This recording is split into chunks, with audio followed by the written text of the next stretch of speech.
حیات الصحابہ ٹاپک اللہ کے راستے میں نکل کر نماز پڑھنا۔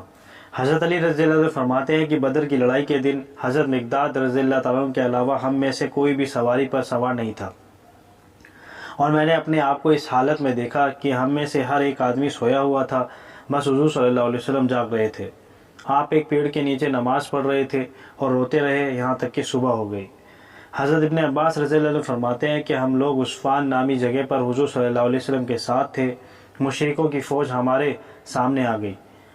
اب ان کے سپہ سالار حضرت خالد بن ولید تھے۔ مشرکوں کی یہ فوج ہمارے اور قبیلے کے بیچ میں تھی۔ حضور صلی اللہ علیہ وسلم نے ہمیں ظہر کی نماز پڑھائی۔ مشرکوں نے آپس میں بات کی کہ مسلمان تو ابھی ایسی غفلت اور بے خبری کی حالت میں تھے کہ ہم ان پر حملہ کر سکتے تھے، تو اس موقع سے ہم فائدہ اٹھا لیتے تو اچھا تھا۔ پھر کہنے لگے کہ اب ان کی ایسی نماز کا وقت آنے والا ہے تو انہیں اپنی اولاد اور اپنی جان سے بھی محبوب ہے۔ حضرت ابن عباس رضی اللہ عنہ فرماتے ہیں کہ کافر عصر کی نماز میں مسلمانوں پر حملہ کرنے کا منصوبہ بنا رہے تھے کہ ظہر اور عصر کے بیچ حضرت جبریل علیہ السلام یہ آیت لے کر اتر آئے جس میں نماز خوف کا ذکر ہے۔ ترجمہ: جب تو ان میں موجود ہو پھر نماز میں کھڑا کرے۔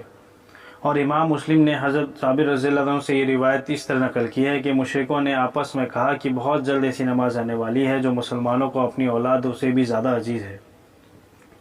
حضرت جابر رضی اللہ عنہ فرماتے ہیں کہ ہم لوگ حضور صلی اللہ علیہ وسلم کے ساتھ نخل نامی جگہ کی طرف غزوہ ذات الرقاع کے لیے نکلے۔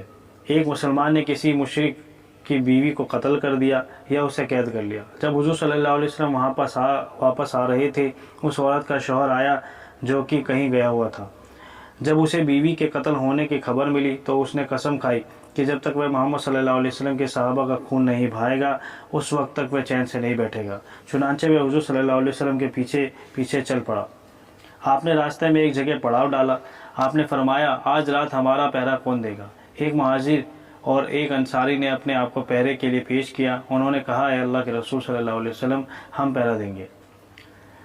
آپ نے فرمایا کہ تم دونوں اس گھاٹی کے سرے پر چلے جاؤ۔ یہ دونوں حضرت عمار بن یاسر رضی اللہ تعالیٰ عنہ، حضرت عباد بن بشر رضی اللہ عنہ تھے۔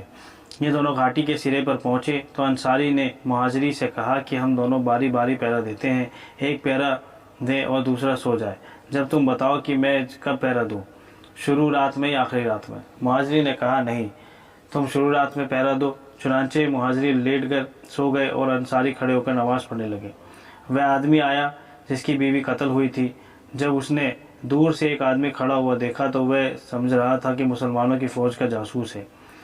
اس نے ایک تیر مارا جو اس انصاری میں آ کر جگہ لگا۔ انصاری نے وہ تیر نکال کر پھینک دیا، نماز میں کھڑے رہے۔ اس نے دوسرا تیر مارا، وہ بھی آ کر اس کو لگا۔ انہوں نے اسے بھی نکال کر پھینکا اور نماز میں کھڑے رہے۔ اس آدمی نے تیسرا تیر مارا، وہ بھی آ کر ان کو لگا۔ انہوں نے اسے بھی نکال کر پھینکا، پھر رکوع سجدہ کر کے نماز پوری کی۔ اپنے ساتھی کو جگایا، اس سے کہا، اٹھ بیٹھو، میں تو گھائل ہو گیا ہوں۔ وہ مہاجری جلدی سے اٹھے۔ اس آدمی نے جب ایک ہی جگہ کو دیکھا تو سمجھ گیا کہ ان دونوں کو اس کا پتہ چل گیا ہے، چنانچہ وہ تو بھاگ گیا۔ جب مہاجری نے انصاری کے جسم میں سے کئی جگہ سے خون بہتے ہوئے دیکھا تو انہوں نے کہا، سبحان اللہ، جب اس نے آپ کو پہلا تیر مارا تو آپ نے مجھے اس وقت کیوں نہیں اٹھایا؟ انصاری نے کہا، میں ایک سورت پڑھ رہا تھا تو میرا دل نہ چاہا کہ اسے ختم کرنے سے پہلے چھوڑ دوں، لیکن جب اس نے لگاتار مجھے تیر مارے تو میں نے نماز ختم کر کے آپ کو بتا دیا۔ اللہ کی قسم، جس جگہ کے پہرے کا حضور صلی اللہ علیہ وسلم نے مجھے حکم دیا ہے، اگر اس جگہ کے پہرے کے رہ جانے کا خطرہ نہ ہوتا تو میں جان دے دیتا، سورت کو بیچ میں نہ چھوڑتا۔ امام بہقی نے دلائل النبوت میں اس روایت میں یہ ذکر کیا ہے کہ حضرت عمار بن یاسر سو گئے۔ حضرت عباد بن بشر کھڑے ہو کر نماز پڑھنے لگے۔